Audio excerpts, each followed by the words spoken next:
evening for all of you once again, and welcome to the 37th Leadership Levers lecture by Srikanth Bolla, the CEO of Bollant Industries. And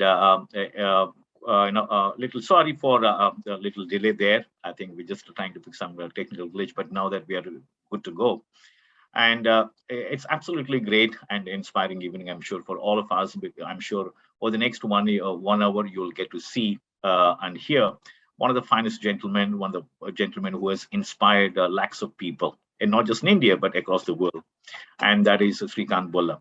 Now, when he was born in 1991, and he was born blind, and he was born in a very small village in interiors of Andhra Pradesh, and because of that, all the villagers have persuaded his parents to actually kill him.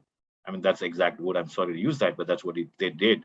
But thanks to his loving parents, and their conviction in him, I think he also stood up for what is our topic, that is seeing the unseen.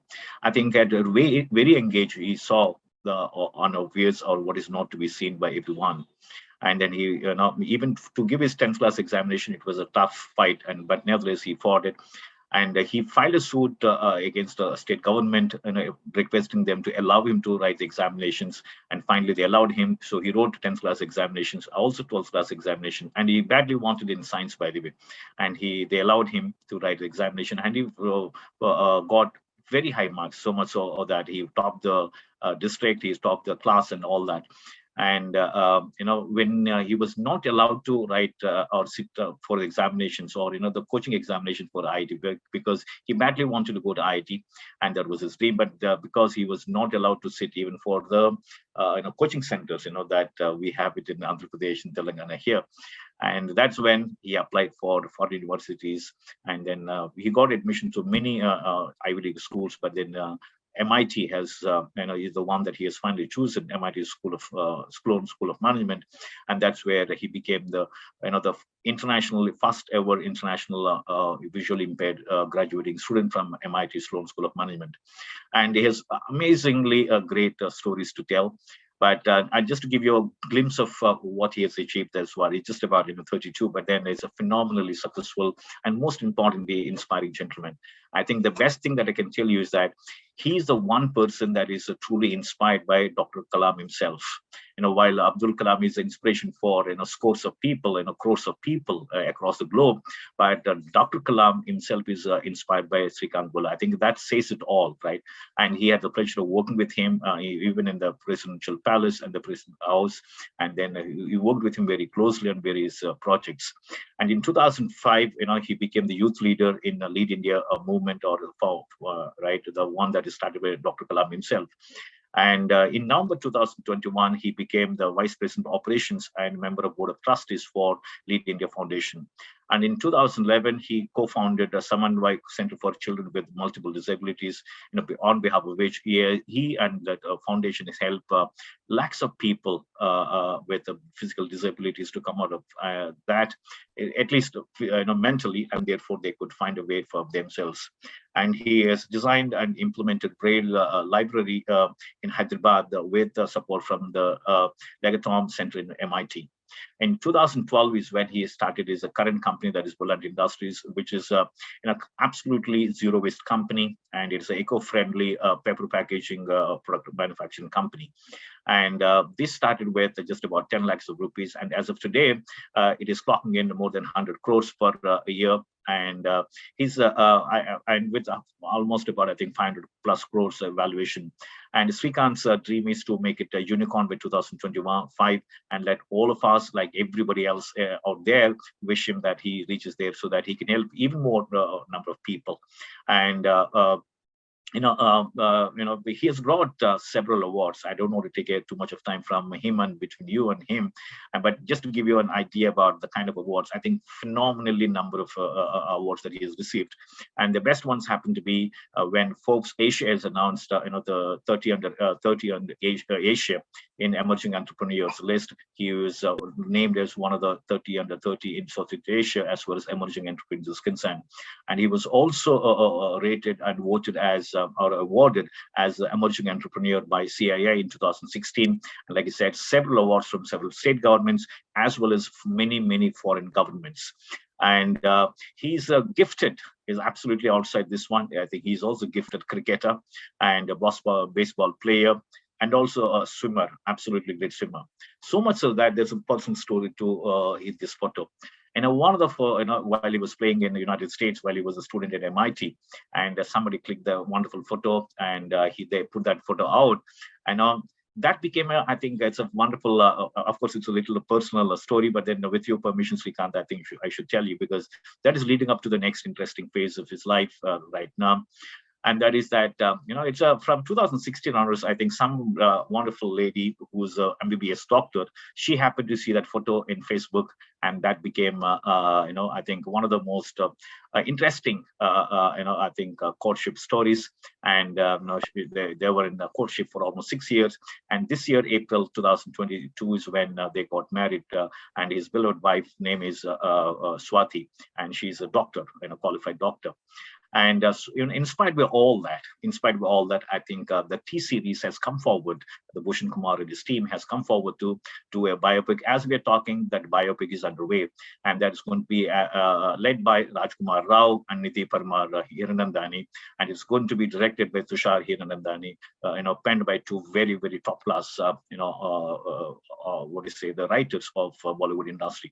So I'm sure we should be looking forward to that biopic very soon. But most importantly, like people said, his life is a message.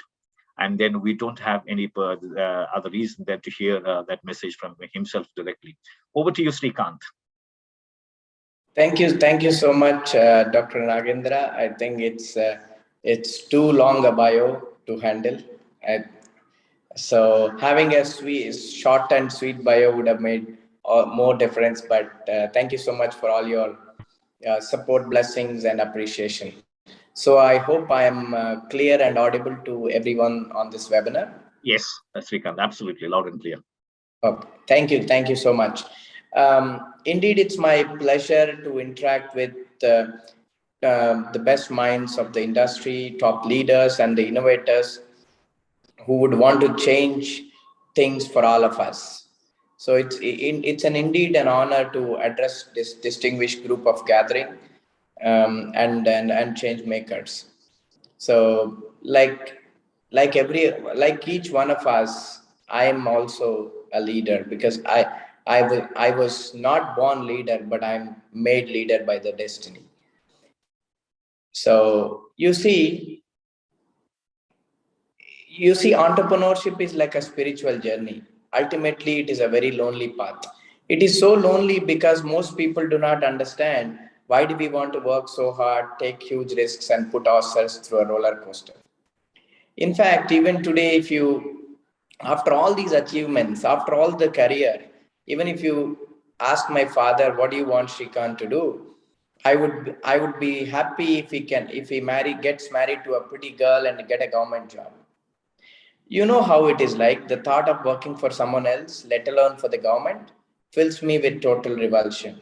And that is why I became an entrepreneur. You know how it is, right? I mean, people like me wants to create the way systems want to be.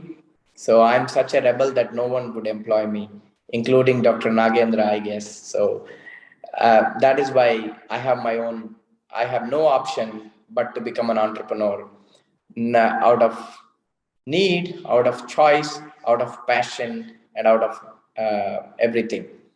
You see, most of you want to be a part of this new age economy, digital technology, and transformative industries. But I'm working in an old fashioned and boring industry, manufacturing and recycling. All of us can't be employed in high tech, right? Someone has to make the food we eat, and someone has to make the products we eat the food out of, and someone has to recycle what we throw and make a cleaner and greener climate for the younger generations to live in, and free from diseases, free from give a clean and clean air and nice water. So that's what I do among a whole lot of other things. So I call myself a waste man. The reason is I love waste. I recycle waste into usable products that people should be proud of using by using people who are at the margins of the society. And that is a simple philosophy that I had for Bollant Industries or for my company. Because what is economy? Economy is nothing but create rotating the whole circle around and make waste part of your value chain is, according to me, the circular economy. And that's how, when I was studying in MIT, I was thinking, what do I want to do with my life? I think that's when I realized, look, I have struggled enough back home in the country to attain education, to attain equal living, to attain stigma, to attain status, social status in the society, to overcome stigma.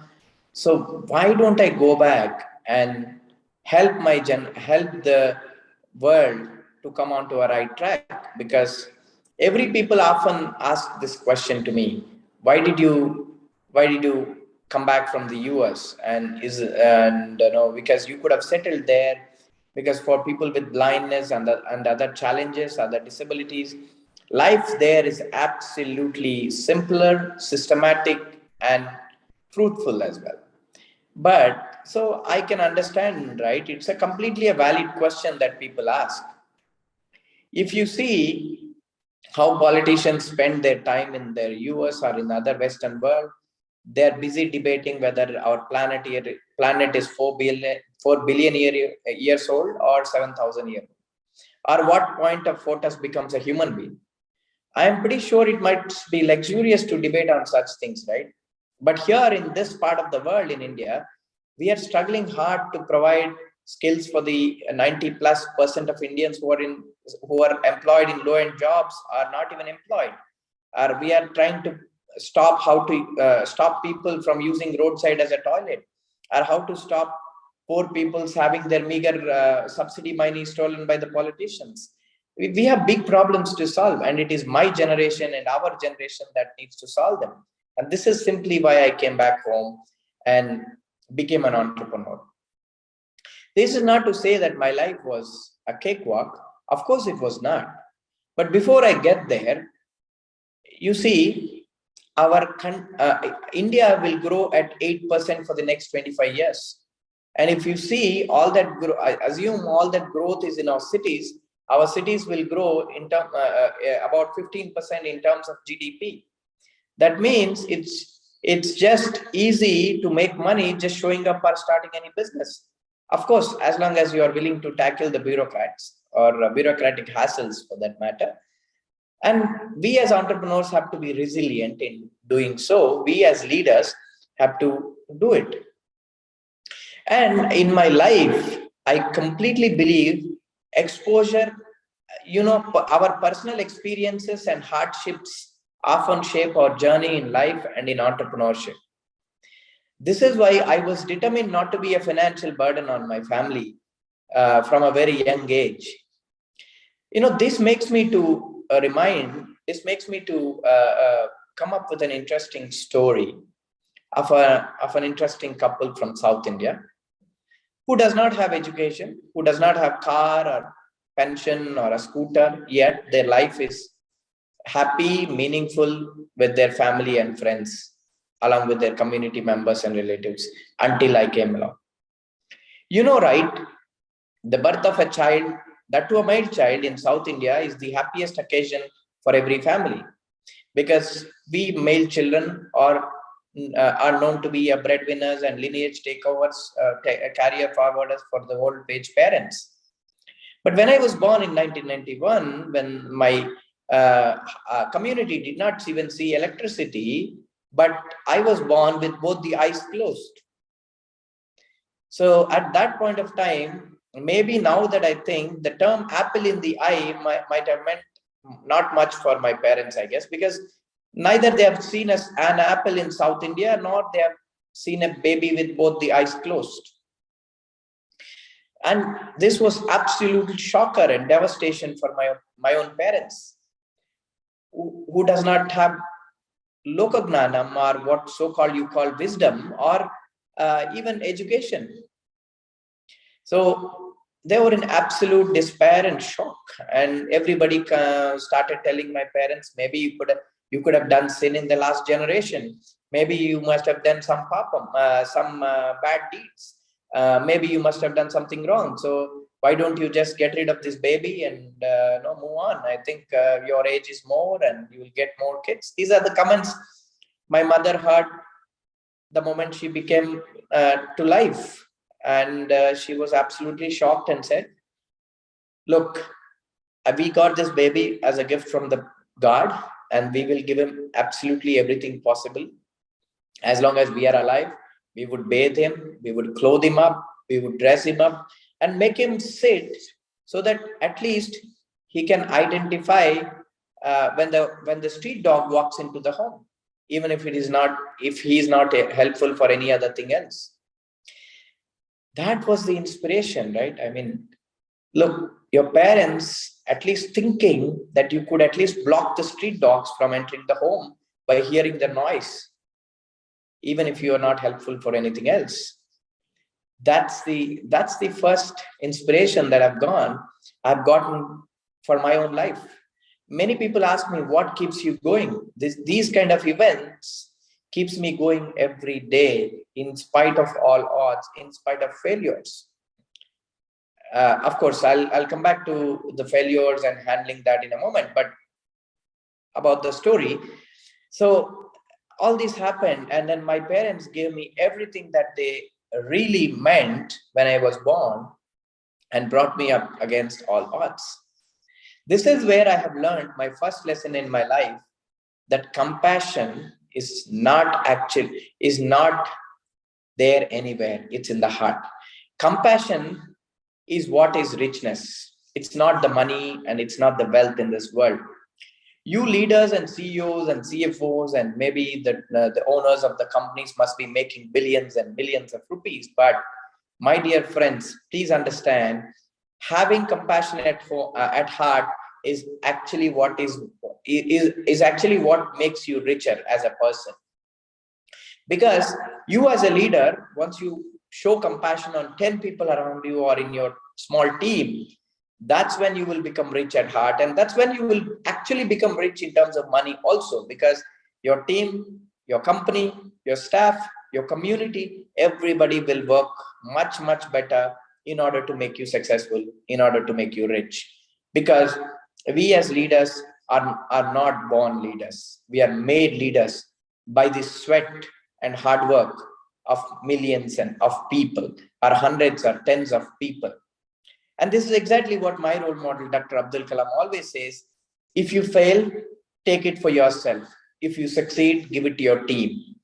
I think we as a leader, if we can show that compassion and say, I'm successful because of my team, that's when you can become a leader. You cannot simply become a leader because it's on your resume. No, you can only become a leader by practicing it, not by preaching it.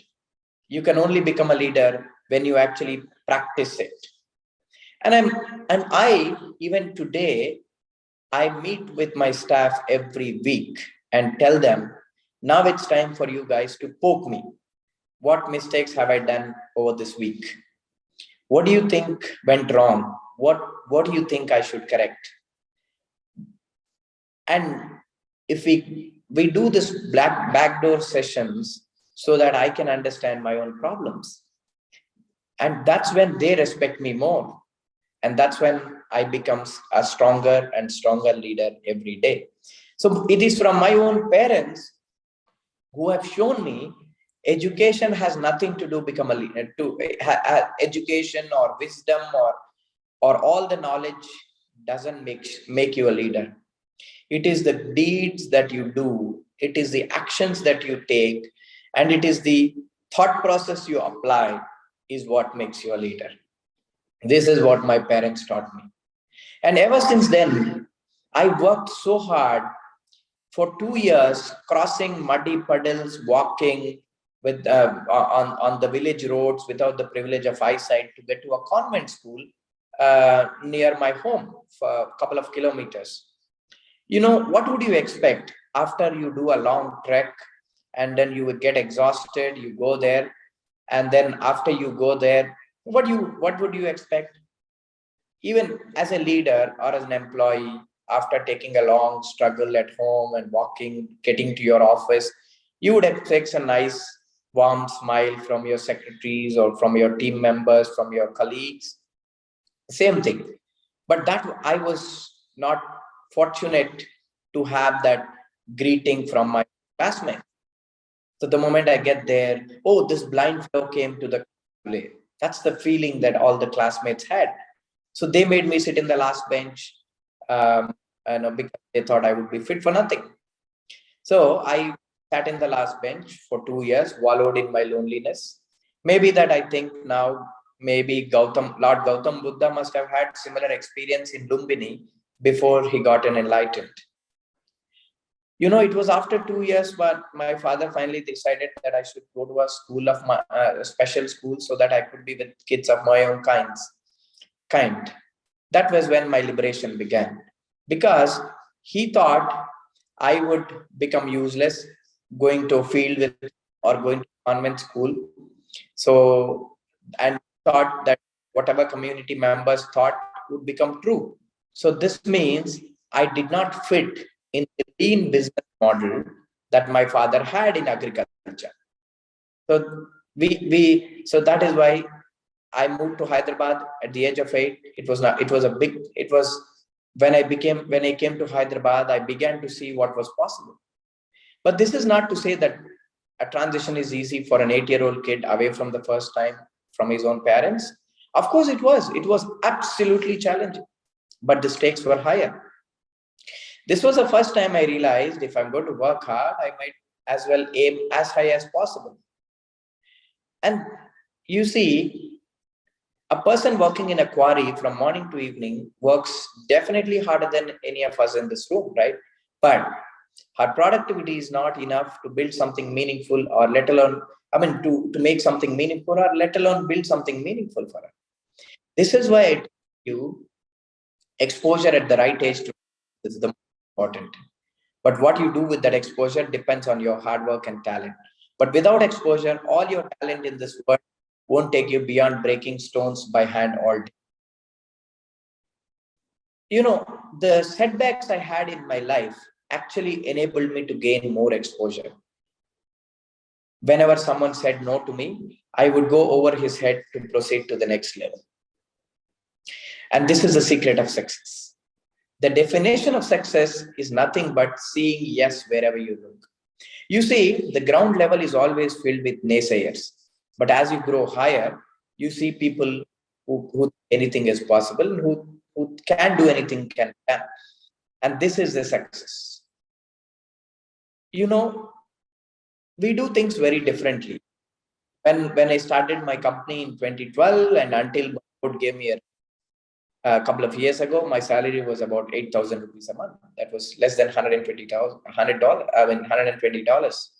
In many of those months, I did not even draw my full salary because there was no cash in the bank. This is the pathetic life of an entrepreneur. And this is where I have learned you cannot create something by sitting in the lap of luxury. In fact, our brains are hardwired to produce our best efforts only when we face hardship. And now that you must be wondering how you can by how you can face or create hardship, right? It's very simple. Create higher goal than you can reach. That's when you can face hardship in your life. I faced so much of hardship in my life so far that it has become an addiction for me. See, I always say, if your response to challenges is to say, bring it on, and I'm sure the whole world will conspire to help you succeed. this is the this is the secret of my limited success so far. I always view set of challenges as set of solutions. I totally believe when the door is closed, somewhere the window must be open for us to escape or work out of our problems. As Helen Keller always said, we look at the closed door for so long that we tend to not notice the open window. This is the secret in life. You see, one simple example, when I'm addressing a group of people like you, I don't have to see nervousing faces or big faces or small faces or mouse faces or whatever faces. I will deliver what I am supposed to deliver. It is in your purview to accept what it is and receive how much ever you can. This in turn actually helps you because you can reach your message, you can reach your point very clearly. But if Dr. Nagendra is speaking to you, he would be watching you how you are reacting to his speech. So he will make tweaks, he will make changes, or he will end the speech, or he will cut down his words. But I don't do it, but I focus in what I'm supposed to deliver. It may bring problems, but in many times it helps. This is why I tell, I can do things because I cannot see. Many people ask me, how can you do because you don't have a vision? I tell people, you're wrong. I became successful, or so-called, you are saying that I became successful in the age of 31 because I have vision. And that's when I explain, you look, sight is for the eye and vision is for the mind. Vision is sight versus vision. There is a clear distinction. People often doesn't understand that fact.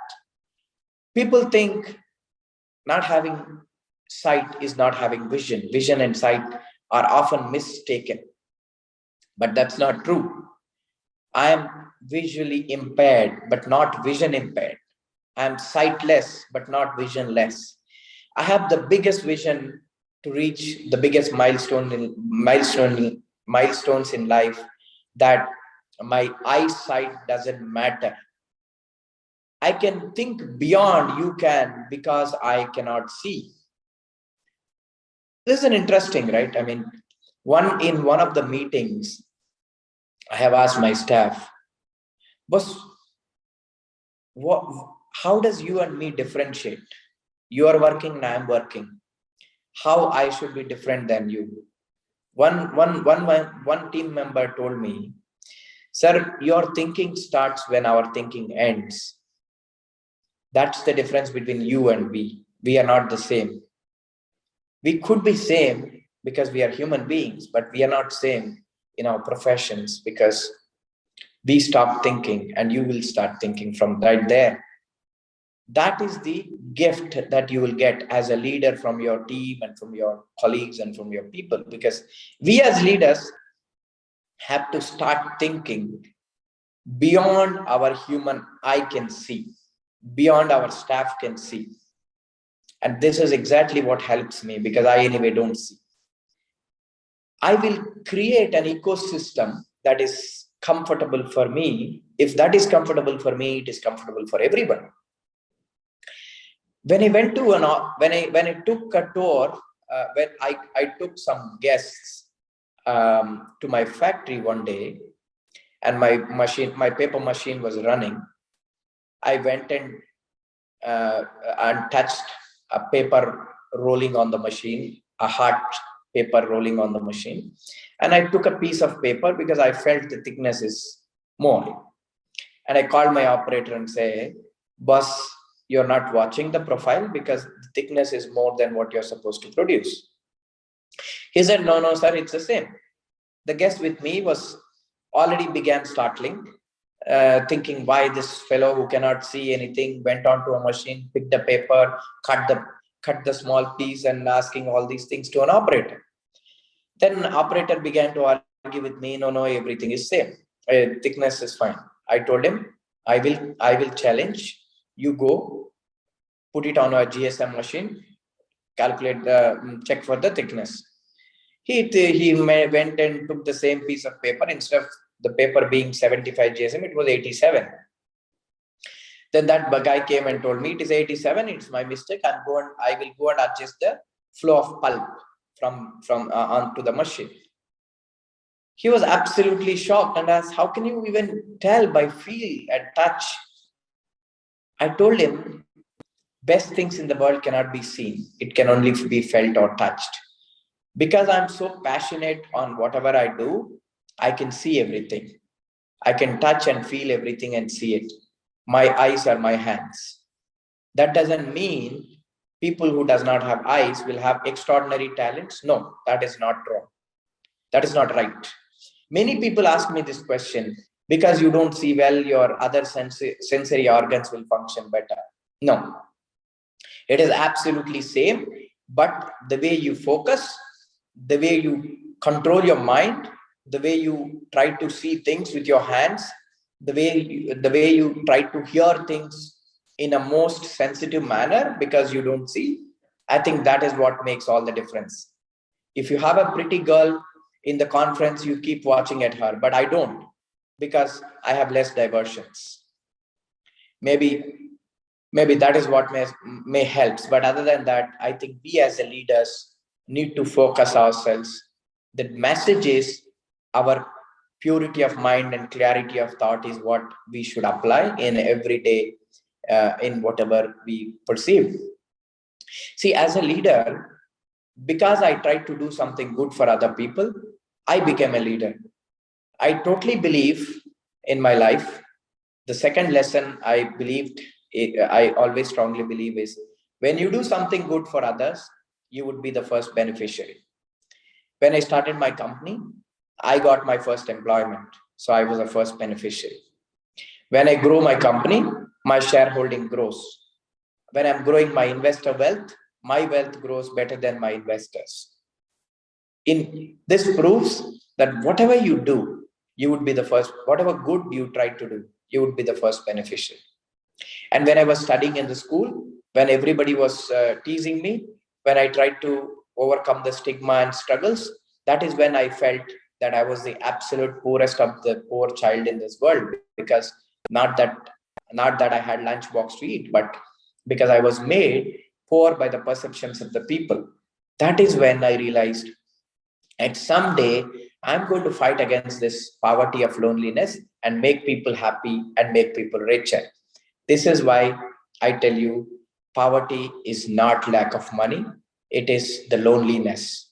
Loneliness is the actual poverty in this world. It is not the money. All the people who owns billions and trillions of dollars in this world are actually the vulnerable people, because they are busy and they are all the time worried about who would, whether their ED will rate them or the income tax will rate them.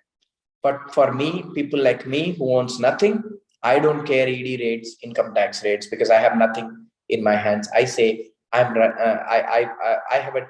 But one thing I can teach any people is, I can teach the legacy that I'm trying to create for the generations to come. You see, when I saw a cottage industry in India, I saw a lot of problems. You see, the concept of a cottage industry is nothing but a substandard, subscalable, and low productive enterprise. But if you can't grow, you can't become efficient and innovate. Without efficiency and innovation, you will fall further behind.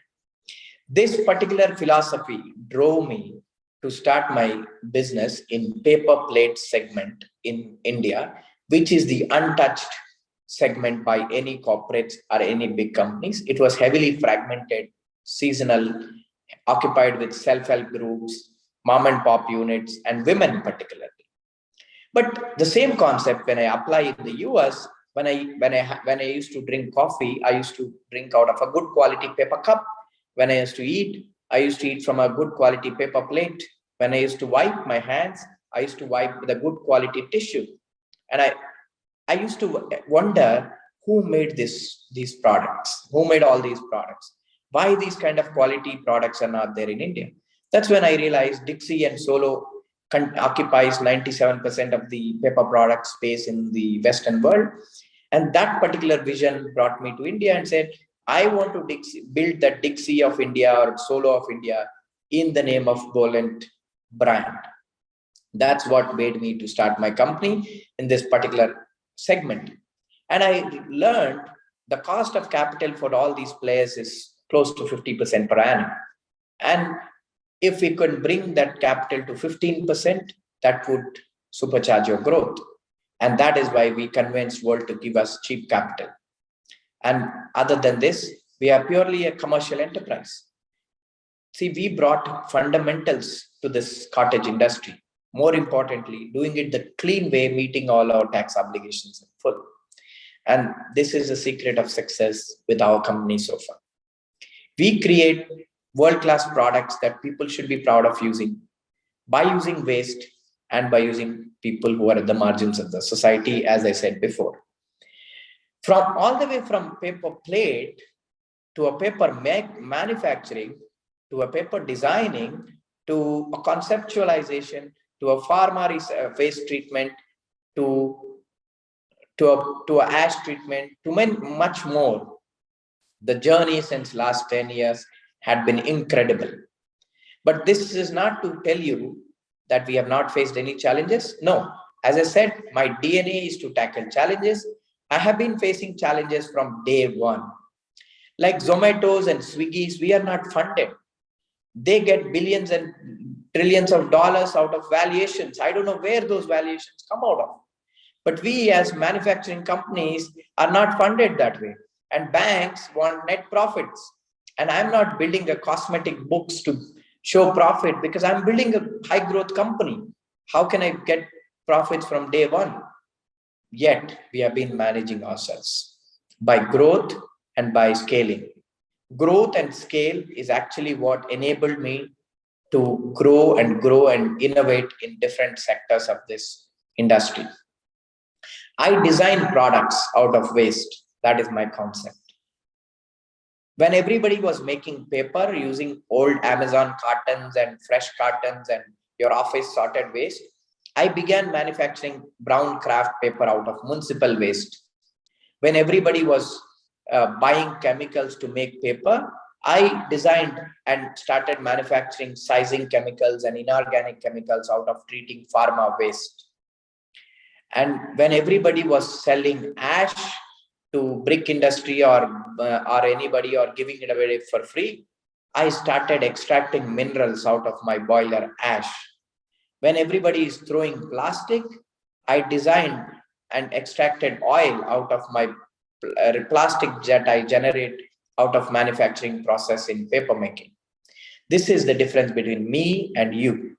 And if you want to minimize that gap, you have to begin to think to recycle, reuse, recycle, and reduce. This concept is what makes us build scalable enterprises. This is the secret that Bollant Industries had been building upon, and we would continue to build a great legacy company, hiring thousands and thousands of people and grossing thousands of crores of turnover in the near future to come. What we have done is a minuscule as a drop in the ocean. What we have to do is to achieve the ocean. To do that, there is a long way to walk. But my vision and my hard work never and ever gets tired. It will be rejuvenating every hour, every day. The way I think is very simple. Today, whatever I did, I forget. But I will only think what I should do tomorrow. This is what keeps me going every day. And this is what keeps me fighting against any challenge that I come across, be it in education that I faced, or be it in business that I'm already facing, or anything and everything that will come my way, I will clear it. This is a small journey, but interesting and interesting journey that I've been having so far. And I'm fortunate to have everything in my life, all the way from a lovely wife to a lovely team to a lovely board and to a lovely employees who makes me as a leader today and makes me stand tall in front of you. Thank you so much for having me today again in this leadership conference. And I would be happy to take any questions. to take it forward. Thank you so much, Dr. Nagendra. Thank you so much, Srikanth. Absolutely pleasure. I mean, we couldn't be more candid and more authentic at this one. I think for everyone else who was fortunate to be a part of today's leadership leaders lecture, I think everybody would have got to see for themselves what can be authentic leadership, because that is something that people always talk about. Now, I think definitely there are a lot of questions, but then let me start with one question for you, Srikanth. I think you said there's so much life in the United States, with disabilities, people with disabilities. They find it much more easier there because it's organized well and it's planned well, and therefore, so I think maybe in that sense people are more empathetic there to people with the disabilities or people with different abilities. Now, how do you compare? Like you, because you live there and you have the great career, and then you were doing extremely well, but nevertheless you hung up the boots there, and you came back to India with that one vision to start a wonderful company, which you're doing, by the way, very well. So what kind of, maybe if you have to articulate maybe one or two specific differences that at a very grassroots level, maybe at a company level, maybe at a maybe at an industry level, or maybe at even a country level, one maybe two or three the most important differences that you think should be found and articulated well, and therefore somebody can start working on those differences, Srikanth. Absolutely. So basically, more than finance aspect or money aspect or the time aspects, the main thing that we need to change ourselves in this part of the world is South Asian part of the world compared to Europe and the United States is empathy. We are very sympathetic to people with various disabilities. The moment we see them, our faces go blank and say, oh, these people are fit for nothing. That's the same case with me. Whenever I walk into a meeting every day, or with any big player, or with any big shot, or a big leader, the moment they expect so much out of me, but the moment when I walk into their chamber, their faces will go blank, and they say, why is this guy coming here? Is this the one I'm planned to meet him earlier? Is this the guy I gave an appointment to? Because I don't say I'm blind, right? I mean, Hmm. so then the moment you start branding, I mean, the moment you start conducting yourself across the table, that's when their blank face will go to a tearful face, out of out of happiness, out Right, of sense of satisfaction for meeting such a person. right. I think that transition, what makes people to think how people with disabilities can do better than able-bodied people, in spite of having everything. You guys complain, whereas we don't. So that is the level of thinking and perception change will happen to people.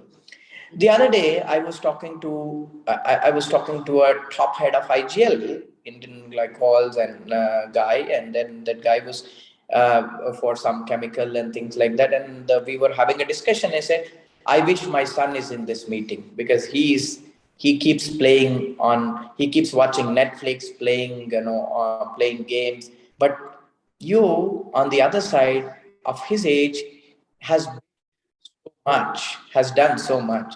I think leaders like us need to change people who are around us. Say, guys, become empathetic.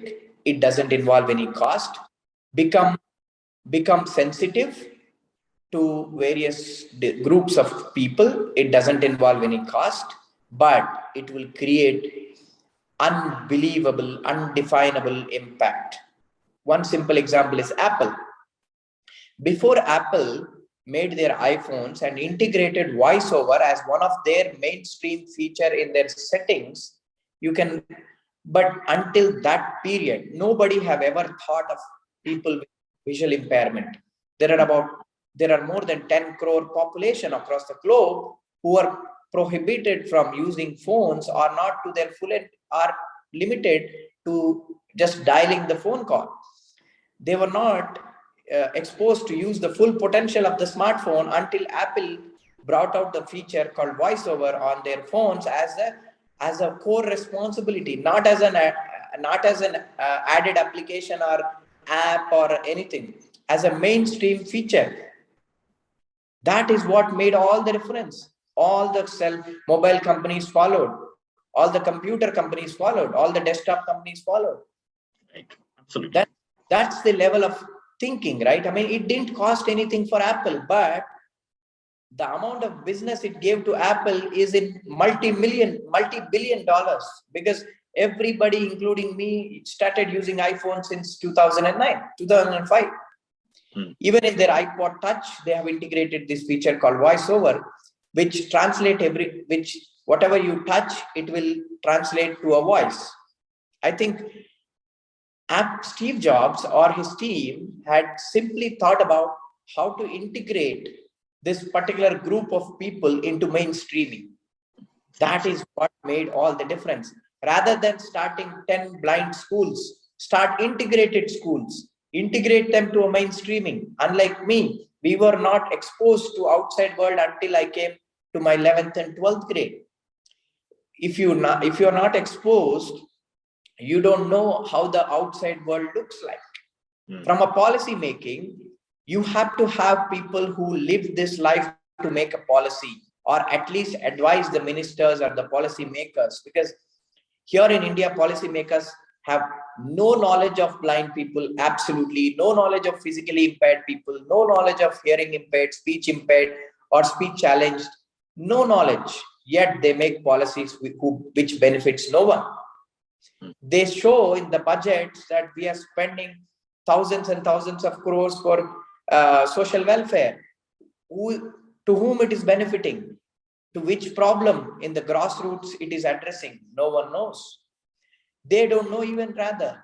That is why, but in the US, policymakers work hand in hand with people, with advocacy groups, with to bring out any policy change that needs to happen in the country.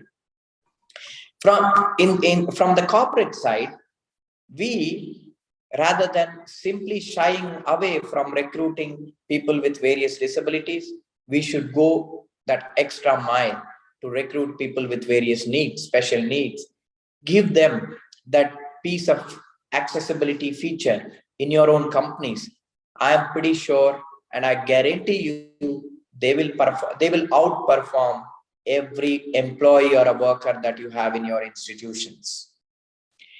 And even in the government infrastructure, when it comes to infrastructure, if you integrate braille labels wherever necessary, that will enable a specific group of people to use that particular infrastructure and everything. So that is all the difference that it may that is all the difference that it creates, I think. And if you have compassion to integrate every group of people, I think life in India will be as convenient, as comfortable, and as easy as the United States. Thank you, Srikanth. We couldn't agree more with you on that. And hopefully, this kind of reforms will be rolling up all the way to the boardrooms or the drawing rooms very soon. But yes, I think quite a few good things are happening, especially in some of the good institutions where the students are picking up this kind of initiatives, and they are creating, as a part of their, initiatives. I think they are creating some very interesting products for sure. And let me take a few questions from our wonderful audience. The first one is from Mr. Sunil Joshi, and his question is, what is success mantra for keeping focus during bad times to reach goal? Thank you, Sunil. I think success mantra to focus is nothing but creating higher goal, as I rightly said, because if you are comfortable in your cushion, you cannot see. If you have a nice couch and just relaxing, you don't know what the pain looks like. But if you rather go and do a vajrasan and sit on the floor and work, that's when you know how painful your legs are, right? I mean, I think if we cannot push ourselves beyond the boundaries that we are used to, we cannot achieve things. But rather, if we can push beyond the boundaries that we want to go to, I think that's when we can achieve great things in life. Because I think whenever I have a board meeting, I always have this conflict with my senior and wisdom oriented directors. So they say go slow, go safe, but I go too fast and too risky, because their age is around 50 plus and my age is around 30 plus, and this is the time for ourselves to push ourselves hard and test waters. If the water is too cold, we don't go there. If the water is comfortable, we go there. So I think for me, all the success had been possible, I mean was possible and is possible by taking risk. And I am a man of taking risk with but a calculated risk, right? I mean, you can't take risk left and right, and you will be on the road without having nothing, without having anything. But no, you have to take calculated risk. And you see, for example, in business, I don't go and build new plants. I go after sick and distressed units and buy them and update them, use industry 4.0 technologies, make sure they are up to date, and then operate. This not only gives me quick return on capital, but also saves at least more than at least more than three-fourths of my money. Mm. And then I don't become sick. I don't end up paying interest during construction phase. So all these things will be happy. But you need to understand where your skill sets are in turning out sick and distress units, in building new factories, in building apps, in building technologies. It all depends, right? I mean, if we can understand what our passion is, where our skill sets are, I think that's when we can be very successful in life. Because everybody asks me, do you like to do something new? I always tell, other than I other than very limited and intangible things, I don't like to buy anything new. Rather, I will go pick up a scrap metal and fabricate my machine. I will go pick up a scrap part, repair it, and use it, because that gives me more, that saves more money and that saves more time for me, and it gives me good thinking to good analytical skills to apply to my daily routine. I think just push yourself beyond the boundaries, try to face hardship. I think that's when we'll achieve whatever we want to in life. Thank you, Srikanth. And next question is from Ms. Regine Ravi. And this question is, what do you do to keep your employees motivated?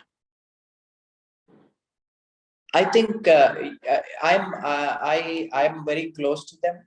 I We don't have big barriers, and seeing a leader who is taking risk and working so hard, I take my employees along with me. So we keep less distance between the management and the staff. We reward them in the form of variable bonuses. We reward them in the form of variable compensations. I think that's what motivates everybody, not only my employees, every employee. But one thing you need to understand, other organizations will be more motivated by seeing me, but not my employees as much. So that is always there. Um, if you have your wife or your husband as a hero, you don't understand the greatness of it at home. But if you see someone, you will be more inspired and you will be more this thing. So that's a common trend. So, but that's what it is. And second thing is, if you cannot pay competitive, people will leave. There is high attrition, so we have to be mindful all the times about the pay scales, because loyalty and what you call respect and what you call gratitude are often rare in this competitive world. Absolutely. Now, this is the question from one of our participants, Mr. Kaushik Vora Srikanth. And his question is, I have my own venture and we are struggling in terms of funding as people do not want to take bets on new players. We have been able to deal with the rejections, but how to be more acceptable? We are equally good in our products and services. Kaushik, wonderful question, and I hope I'm sure things would turn around very soon. Let's hear it from Srikanth from his I experience. Kaushik, it's not your company also, it's my company too. We were also not funded by big people, and we are also, I mean, people also say the same to me, even though what we are doing is wonderful and people love the fact that it's great and all these things, but when it comes to investments, people wants IP, people want this thing, that thing, people wants higher profits or less. People say, no, no, no, this is a manufacturing company, but rather they will go and fund people who has few computers and lakhs and lakhs of consumers who may be there today, may not be there tomorrow. They don't care assets, they don't care these things. I think investment world is pretty unique and peculiar. So we have to attract right people, right mindsets, and right people who can share our vision and passion. So I seek your patience in this journey, because that is what I have been through. So it's all the patience that we have will take us forward, because if you interact with 100 investors, none of them may come forward, but that's fine. That means something better is waiting for us. So we need to just be patient and then work with our products. What we believe in, we need to stick around. And what I suggest is you have to keep your compliance and your books absolutely equity focused. I think people like me likes to do things the way it is, but that's not how the market wants you to be. So they want you to be very regulated, and they want to have like a big team. That's my problem, because I never had a big team in the beginning, because that was not needed, nor I had money to have a big team. But people often think only big team companies can succeed. That's not true. We just have to believe in what we are doing, and we have to continue to, of course, the big team is needed as and when needed, and we have to just be patient and work ourselves, and the right investor will hit us. Thank you. I hope those pearls of wisdom Kaushik will take you through. And this is not a question, Srikanth, but a wonderful comment from Komanduri Sanjana. And her comment is: obstacles leave us with a lot of negativity. Keeping a positive mindset will instill confidence in us and the people around us. Thank you so much, Sanjana, for a wonderful observation. Now, the next question is from Mr. Nikhil Gulati, Srikanth, and his question is: unbelievable, stunning man. How to have big vision and big goal. It is scary sometimes, for the fear of failure, insecurity. How do you overcome this, and how do you keep focus with so much of distractions around you? I think that's a wonderful question. Everybody, right? I mean, being human, first of all, if we are a human being, be it a girl or a boy or a man or whatever, lady, we are all fearful. Fear came first, then we were born. That's how we're all reactive. We are reactive to that fear. So fear is there. It's a common enemy to all of us. But in a way, that's a blessing and disguise. We should be fearful, but we should do what we are supposed to do. Because if we are fearless also, we do reckless things. We do all bad things. Only the fear, the concept of a fear is what makes you do things right. Say, for example, if I'm working in an industry segment, I should be all the time fearful for my regulators, be it pollution guys, be it factory guys, be it tax authorities. If everybody is not, if not chasing you or not watching you how you are doing, you tend to do mistakes. So fear is actually not an enemy; it is a friend to you. Treat it as your friend, but don't be bogged down by fear. Fear is there; it is invisible, but it is there to protect us. The way we need to overcome fear is to have overconfidence. People say overconfidence is bad. No, overconfidence is actually good, because if you are at least trying to be overconfident, then you will become confident. See, if you try to reach the sky, then you will reach mountain at least. But if you don't even aim for sky, if you only aim for mountain, then you will only reach a rock. If you if you aim for rock, you will never reach anywhere.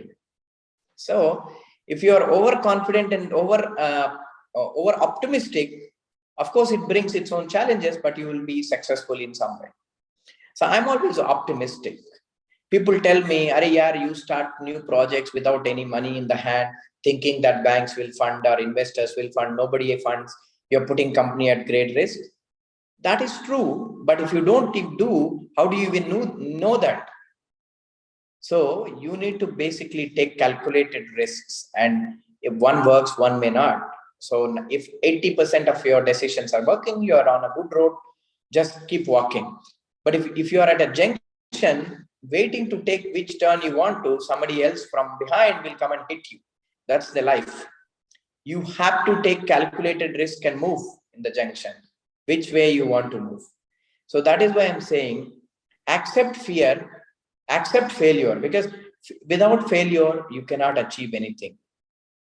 See, we're all human beings. We were not made. See, we were born as kids. We crawled, we fell down to learn to walk, and then we learned to walk and we came all the way here. If you are worried that you will fall down and hit yourself, how do you know how to walk? How do you know how to crawl? So your DNA, your intuition told you to take a risk when you are a kid, when you are less than a year, when you have no wisdom, when you had no thought process, when you knew nothing. You know something in you, which is your guts, your that told you, hey, crawl, hey, walk up, get up. Even if you fall down, it's okay, you get up. I think that intuition we need to have in even in our career as well. Unless we try it, we don't know whether we will fail or succeed. It's okay if you fail, you'll know what you did right, what you did not do right. That's when you'll become a perfect individual. In my opinion, if you don't fail, you won't succeed. The more you fail, the better you succeed. So try to accept to become failure, and then from that failure, see ashes. You need to learn to raise from ashes. So accept that failure, try to become zero, and then bring up your and build yourself from zero. That is when your ladder will become strong.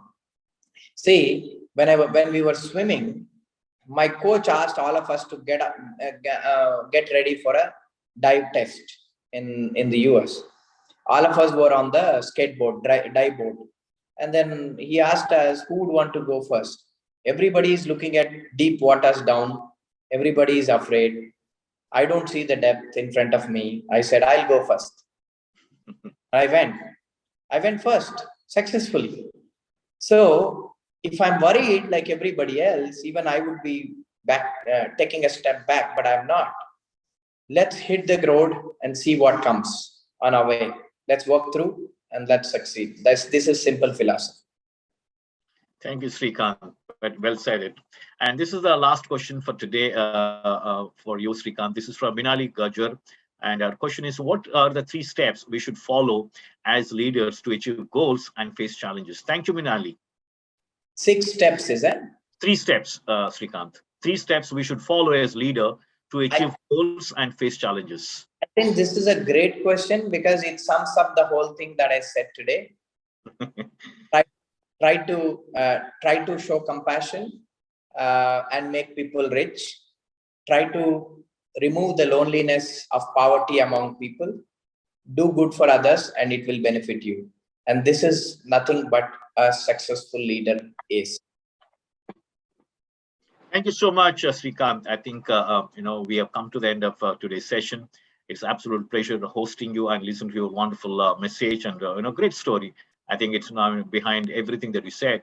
I think there are years of poignant experience. I think that you went through it, and from all of us, thank you so much. And also wishing you and your team to become, especially your company, to become unicorn by 2025, even before that, so that you and your team can set a great, role model for everybody to emulate very soon.